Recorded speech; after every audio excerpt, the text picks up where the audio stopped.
Dissolution में realisation की general entries सीख ली हैं, ठीक है। जनरल एंट्रीज अगर आपने सीख ली तो अकाउंट तो उससे भी आसान है। जनरल एंट्रीज ही मेन है इसके अंदर सीखना, अकाउंट में आपको कुछ खास प्रॉब्लम नहीं आने वाली है, ठीक है। तो आज हम सीखते हैं कि रियलाइजेशन अकाउंट कैसे बनाया जाता है। हमने स्टार्टिंग में ये पढ़ा कि डिसोल्यूशन के टाइम पे हम अपने सारे एसेट्स और सारी लाइबिलिटीज को क्लोज करते हैं। अब मैं अगर सारे बोल रही हूँ तो इसका मतलब ये नहीं कि सच में सारे हैं, मैंने आपको बता दिया है कि कौन कौन सी लाइबिलिटीज ट्रांसफर होती हैं। आउटसाइड लाइबिलिटीज, जो हमारे आउटसाइड डेट्स हैं वो यहाँ पर ट्रांसफर किए जाते हैं।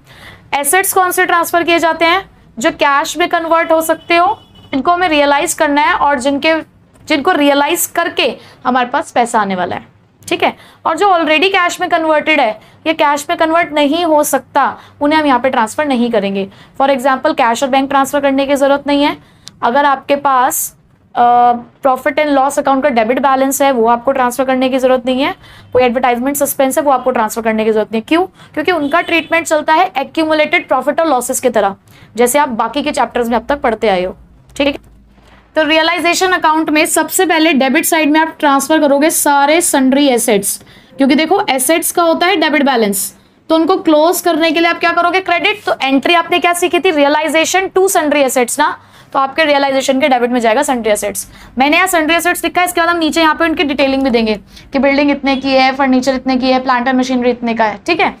इधर साइड में आपके ट्रांसफर होंगी सन्ड्री लाइबिलिटीज, जैसे कि बिल्स पेबल है, क्रेडिटर्स है, आउटस्टैंडिंग एक्सपेंसेस हैं, प्रोविजन फॉर डाउटफुल डेट्स भी है, इवन वो यहाँ पे ट्रांसफर होगा, ठीक है। और मैं भी आपको कुछ स्पेशल केसेस के बारे में भी यहाँ पर बताऊंगी। आपको याद है हमारे में दो स्पेशल रिजर्व होते हैं, WCR और IFF या IFR जिसे हम बोलते हैं, वर्कमैन कंपेंसेशन रिजर्व और इन्वेस्टमेंट फ्लक्चुएशन रिजर्व। इनका ट्रीटमेंट हर चैप्टर में आपने देखा होगा कि जनरल रिजर्व से अलग चलते हैं। ये जनरल रिजर्व तो हमारा सीधा साधा बिल्कुल गऊ है, उसे तो पता है हमें पार्टनर्स कैपिटल अकाउंट में जाके बटना है। लेकिन इन्वेस्टमेंट फ्लक्चुएशन फंड और वर्कमैन कंपेंसेशन रिजर्व ये थोड़े से चुलबुले टाइम पे इनकी थोड़ा ट्रीटमेंट अलग हो जाता है, ठीक है। तो यहाँ भी थोड़ा सा इनका ट्रीटमेंट अलग है, लेकिन उनके लिए पहले हमें कुछ चीजों को देखना भी तो पड़ता है। जनरल रिजर्व बांटते टाइम में कुछ देखना थोड़ी होता है, सीधे पूरा जनरल रिजर्व डिस्ट्रीब्यूट हो जाता है। लेकिन अगर इन्वेस्टमेंट फ्लक्चुएशन फंड है तो पहले आपको ये चेक करना है कि इन्वेस्टमेंट की वैल्यू कम तो नहीं हुई है, क्योंकि पहले फिर वो उसके लिए इस्तेमाल होगा। वर्कमैन कंपेंसेशन के लिए भी पहले आप ये चेक करते हो कोई लाइबिलिटी तो नहीं है उसकी, क्योंकि पहले उसके लिए इस्तेमाल होगी तब जाके बढ़ता है, ठीक है। तो यहाँ पर भी आपके सारे रिजर्व्स जो होते हैं वो आपके पार्टनर्स कैपिटल में ट्रांसफर होते हैं। सारे रिजर्व्स, नॉर्मल जो भी रिजर्व्स होते हैं हमारे, वो सब पार्टनर्स कैपिटल में ही जाएंगे। बट IFF आपका यही क्लोज होगा। जब आप यहाँ अपने रिजर्व्स मतलब लाइबिलिटीज को क्लोज कर रहे होगे, तो अगर आपके पास इन्वेस्टमेंट फ्लक्चुएशन फंड है या इन्वेस्टमेंट फ्लक्चुएशन रिजर्व है तो वो यही क्लोज होगा। रीजन, ये एसेट के अगेंस्ट बनाया हुआ रिजर्व है। कौन से एसेट के against? Investment.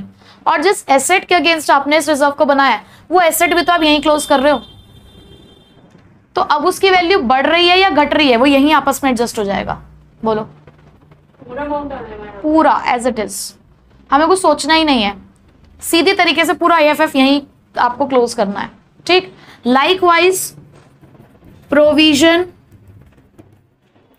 For doubtful debts, देखो ये वाला प्रोविजन भी किसी एसेट के अगेंस्ट बनाया गया है। कौन से एसेट के अगेंस्ट? Sundry debtors. आप डेटर्स यहाँ क्लोज कर रहे हो ना, तो जब आप डेटर्स यहाँ क्लोज कर रहे हो तो प्रोविजन भी उसका यही क्लोज होगा। अब बारी आती है वर्कमैन कंपेंसेशन की। अब वर्कमैन कंपेंसेशन के बारे में मैं आपको कुछ बातें बताना चाहूंगी। सबसे पहले, क्योंकि वर्कमैन कंपेंसेशन रिजर्व का एक हमारा यूज होता है कि ये पहले अगर हमें वर्कर्स को कोई भी कंपेंसेशन देना है, कोई भी हमारी लाइबिलिटी अराइज हो रही है वर्कर्स के लिए, तो पहले हम इसका इस्तेमाल उसके लिए ही करेंगे। तो पहले आप क्वेश्चन में चेक करो कि क्या कोई लाइबिलिटी है। सपोज आपका वर्कमैन कंपेंसेशन है 20,000 का और क्वेश्चन में किसी भी तरीके की कोई इंफॉर्मेशन नहीं है, ठीक।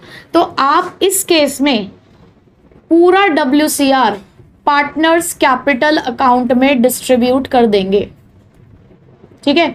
फिर हमें कुछ नहीं देखना अगर कोई इंफॉर्मेशन नहीं है तो। बट सपोज करो कि आपको क्वेश्चन में लाइबिलिटी दे रखी है वर्कमैन कंपेंसेशन के लिए 10,000, या चलो 10,000 फिर कॉमन से हो जाता है 15,000 की, ठीक। तो आप क्या करेंगे? आप WCR ट्रांसफर करेंगे रियलाइजेशन में। कितना? अप टू द लाइबिलिटी, जितने की लाइबिलिटी है दैट इज 15,000। जितने की लाइबिलिटी है उतने तक का आप WCR ट्रांसफर करेंगे रियलाइजेशन में, और जो रिमेनिंग WCR है, जो बचा हुआ आपका WCR रह जाएगा, वो ट्रांसफर होगा पार्टनर्स कैपिटल अकाउंट में। ठीक, क्यों अब ये 15,000 ही क्यों यहां पे ट्रांसफर हो रहा है? क्योंकि हम जो लाइबिलिटी है, अपनी सारी लाइबिलिटी कहां से पे करते हैं? रियलाइजेशन से। तो मैंने वो WCR की लाइबिलिटी भी यहीं से पे करनी है। लाइबिलिटी फॉर वर्कमैन कंपेंसेशन इसी अकाउंट से पे होगी, तो मैंने उस लाइबिलिटी को पे करने के लिए लेकिन पैसा जोड़ रखा था ना, तो वो पैसा भी हम यहीं पे ट्रांसफर कर देंगे। ठीक है, तो अगर WCR को बांटने की बारी आती है तो यहां पर WCR आता है only up to the liability for workman compensation. तो अगर कोई लाइबिलिटी नहीं है तो ये यहां पे नहीं आएगा, और अगर कोई लाइबिलिटी है तो जितने की लाइबिलिटी है उतने की आ जाएगा। बट ऐसा भी तो केस अराइज हो सकता है जब लाइबिलिटी 30,000 की आ जाए, लाइबिलिटी 30,000 की भी तो आ सकती है। तो इन दैट केस आप WCR जितना भी है पूरा का पूरा ही रियलाइजेशन में ट्रांसफर कर दोगे फुल अमाउंट से। फिर पार्टनर्स कैपिटल अकाउंट में कुछ नहीं जाएगा, क्योंकि पार्टनर्स कैपिटल अकाउंट में पैसा तब जाता है जब बचता है, जब बचता नहीं है तो जाएगा भी नहीं, वो अपने आप रियलाइजेशन से हो जाएगा एडजस्ट। वो यहाँ पे अपने आप, बाकी का पैसा हमारे पास आ भी तो रहा है यहाँ पे कहीं और से, वो अपने आप आपस में एडजस्ट हो जाता है। ठीक है, समझ आ रही है ये बात? WCR समझ आ गया आपको? ठीक है, अब उसके बाद हमने ये ट्रांसफरिंग एंट्री तो कर दी। अब तक हमने क्या करी है? ये सिर्फ हमारी ट्रांसफर एंट्री है, हमने सिर्फ अपने अकाउंट्स क्लोज करे हैं। ये आती है एसेट्स के रियलाइजेशन की। जब एसेट्स बिकते हैं आप क्या एंट्री करते हो? अब तो आपको एंट्री आती है कैश और bank account debit to realisation. आप रियलाइजेशन को क्रेडिट करते हो ना, तो यहां पर आएगी एंट्री आपकी। और सीधी सी बात, आपके एसेट्स यहां जाके रियलाइज होंगे। आपने उनको कैंसिल यहां किया है, आपने उनको क्लोज यहां किया है, उनको रियलाइज कहां कर रहे हैं हम जाके? यहां पे।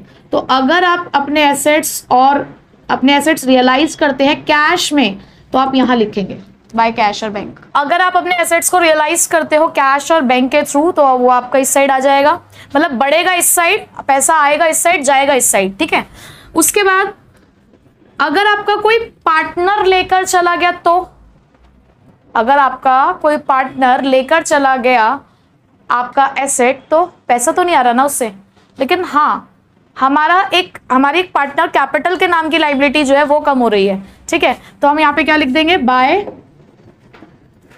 Partners capital account. ठीक है, asset took over by a partner. ठीक, यहाँ ये तो काम हो गया एसेट्स का। लाइबिलिटीज अगर सेटल होंगी तो इस साइड, एसेट साइड कौन सी होती है?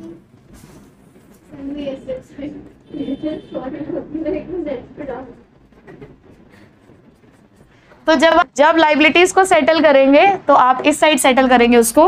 ठीक है, अगर आप कैश में सेटल करते हैं तो टू कैश और बैंक। ठीक है,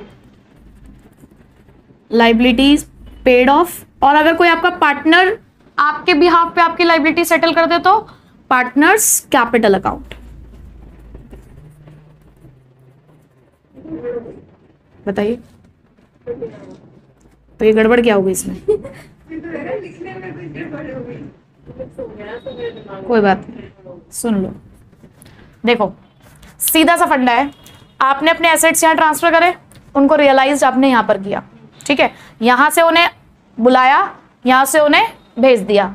लाइकवाइज यहां से आपने अपने लाइबिलिटीज को एंटर कराया, यहां पे आपने लाइबिलिटीज क्लोज करी, इस साइड से आपकी लाइबिलिटीज पे ऑफ की जा रही हैं।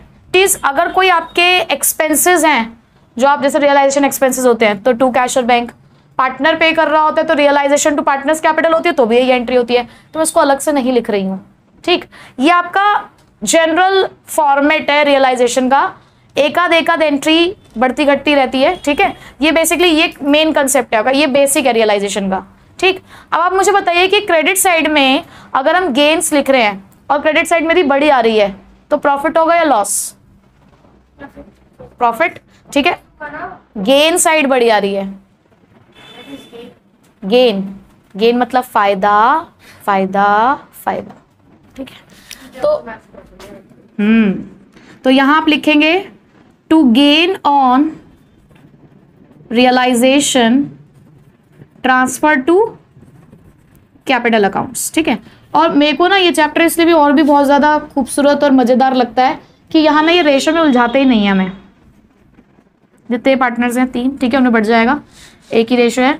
अगर ये साइड आपकी बड़ी आती है डेबिट साइड यानी कि आपकी लॉस साइड, तो loss on realisation transfer to capital accounts, अगर 3 पार्टनर एक्स वाई जेड तो उनमें जुड़ जाएगा। ठीक है, आपको भी पता है कि दोनों में से कोई एक ही चीज आ सकती है, दोनों एक साथ नहीं आ सकती। ठीक, क्या हुआ?